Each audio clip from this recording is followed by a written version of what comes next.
Welcome back to my Life with Plants. I'm Newman, and today we're going to have a little tour of the plants that are down low in this plant jungle. This one up. This is the jewel orchid, or one of the more vigorous growing ones. And these are actually babies from the mummy plant here. This one is the mama plant, and you can see that it's starting to grow now after separating it.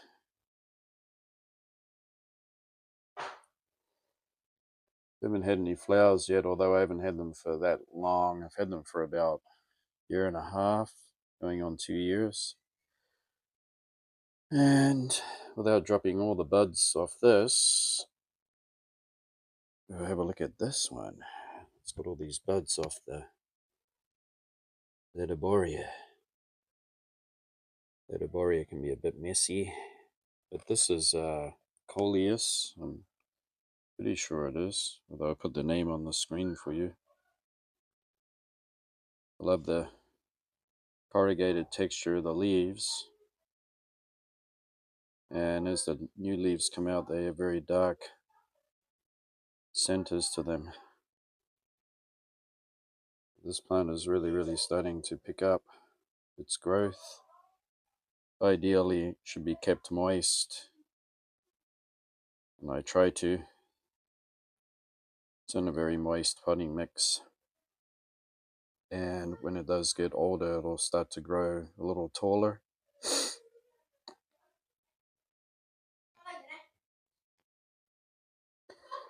Next up, this is the Lediboria. These are the flowers. I'm going to try to turn them over because they hang down with a cascade. Going to attract pollinators. They have reflexed sepals. I don't think they're petals, I think they're just sepals, and it's just a bunch of filaments. I'm not sure how many styles are in there.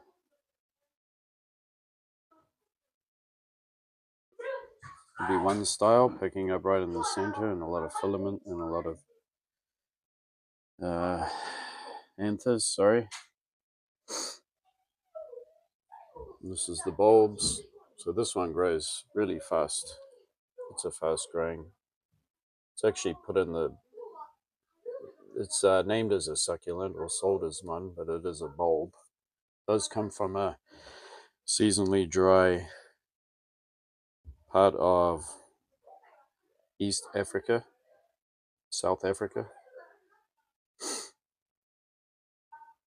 So there are periods there where it gets very dry in its habitat and it loses a lot of its leaves. It just is supported by a bulb. And next, we have the Miltonia here. They've been growing for years. Got a couple of years now or more, and it's actually put out a lot of new growth there. In the winter, it started to do that. In the very cool seasons, it'll start to push out new growth, and it'll come into flower and in the winter season or late summer. This plant does get a bit stressed when temperatures go over 30 degrees. So I tend to be careful with the watering and keep it as cool as possible. I don't think it likes to be too hot. Right next to it is this Sansevieria, and it's grey honey. So if you didn't know that honey is actually grey, then you've been colorblind all your life. Okay, So I hate to break it to you, but honey is grey. And a lovely variegation. This one over here is gold. There's the gold trim on the leaves. That one was a cutting that I bought for next to nothing. It was very cheap. And I'm just waiting for it to send up some pups now. It was well calloused over before I planted it. Next is a Dracaena sulcarosa. I don't know if I'm saying that right, but it's starting to make some new growth here. It's lovely variegated. Has flowers that are like a Dracaena. They will be on a racemus. Sorry, not quite racemus that I can remember. Something like that. Little tiny white flowers on a long spray, and they would be fragrant. So as you know, the Dracaenas are all in together with the Sansevierias that have been changed over. Can't call them Sansevierias anymore. This one next to it is what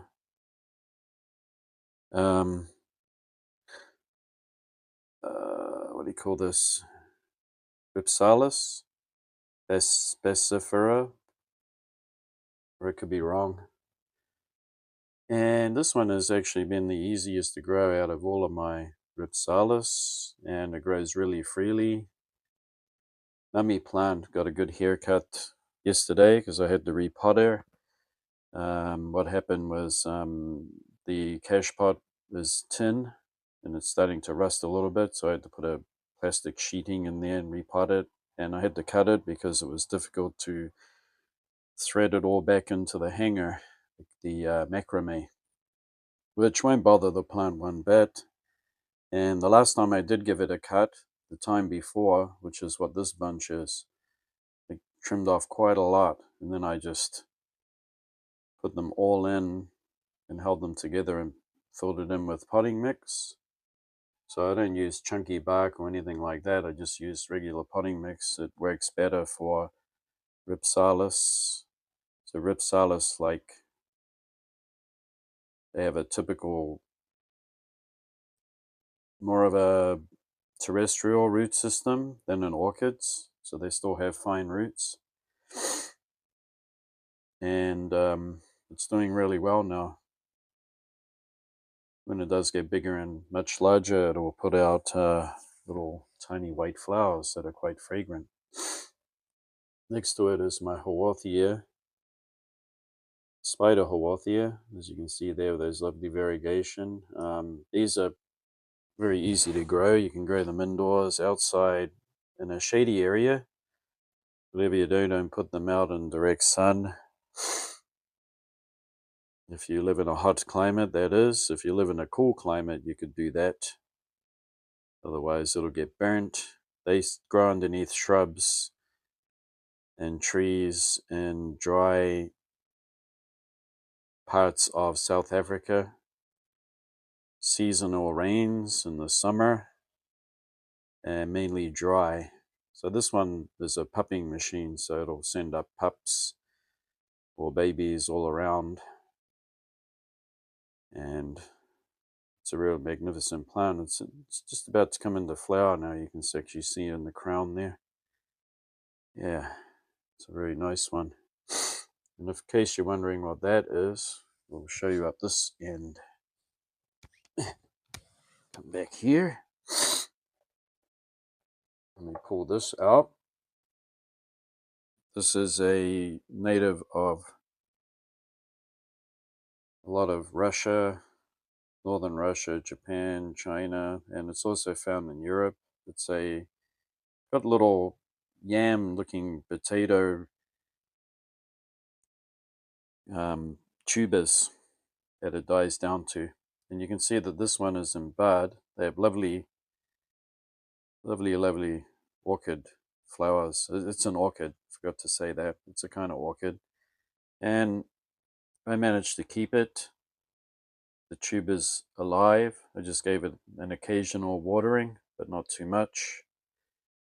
And once again, it's come away with growth.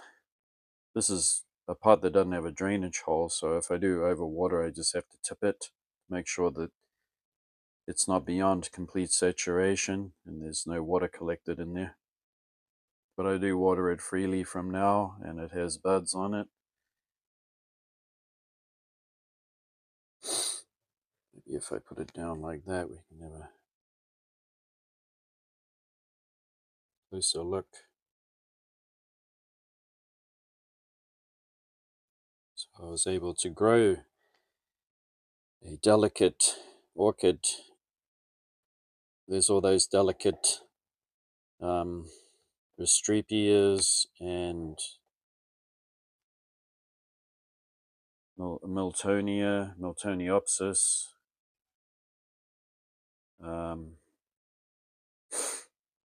Masdevallia, those kind of cool growing orchids. I would love to have those too. I do think I have a space outside though, where I could grow one. Give it a try again. But definitely not indoors. Those cool growing epiphytes just eventually die. It just gets too hot in here. A bit too hot for it. Yeah, need to be cool. This Sansevieria here is really put out a lot of growth. The sign that it's underwatered, unfortunately, is when it gets tip dieback. You see there, that can't be helped. You just don't know, right? But I just trim off the ends like that. The dead part, it won't grow anymore. That'll be its maximum height until it sends another one out. And if that one doesn't die back on the tip, it'll get taller and taller, like this monster of a thing that's going right up there. Very easy to care for, these cylindrical Sansevierias or Dracaenas now, but I still call them Sansevierias. And in here we actually have two varieties. So we have this one with the stripes on it. And we got this one here that's actually very, very rough. I rub it. And the Nepenthes Gaia. This is its newest picture. Look at that. In case you're wondering about, can you grow a Nepenthes inside? You can. Whatever you do, don't water it with tap water. Use distilled water or put in dechlorinator, fish tank dechlorinator in the water before you use it. And don't put any fertilizer in. And this one is in a pretty awful cache pot, but it's so I can see inside. So when I water it, the water will collect in the little tray there. That means I've watered it enough. There's another picture coming out here, and another. And its big brother is in the garden now, because big brother went through some shock. And what happened was it had been outside all the summer. And I brought it in, all the pictures went all crunchy and dried up, but it continued growing and it's healthy. But this one is it's conditioned itself to indoor life. I try to water it before it starts to dry out. You can see that this one's got a big drip on it of sticky liquid to attract those bugs. And if you don't know that thing, that rim is called a peristome. It looks like a toilet seat. And when water drips on it, it actually blots, just like a paper towel. It'll blot up, one drop of water will blot up all the way around this rim because it's designed to blot up water. You see all those little ridges in it. So one drop of water will wet the whole thing. And that's very slippery, so bugs will slip in and then inside it, it has little hairs that stop the bug getting out, and it slowly just gets digested as the insect decomposes. This is an old one, and yeah, you can leave them on, it's still doing its job. All right, one last thing that's got nothing to do with the lower half. I thought I'd show you the flowers opening on Tillandsia usinoides. Every night there's a fragrance that comes out. It's amazing. Amazing fragrance. Very nice. One little tiny flower like that gives out so much fragrance.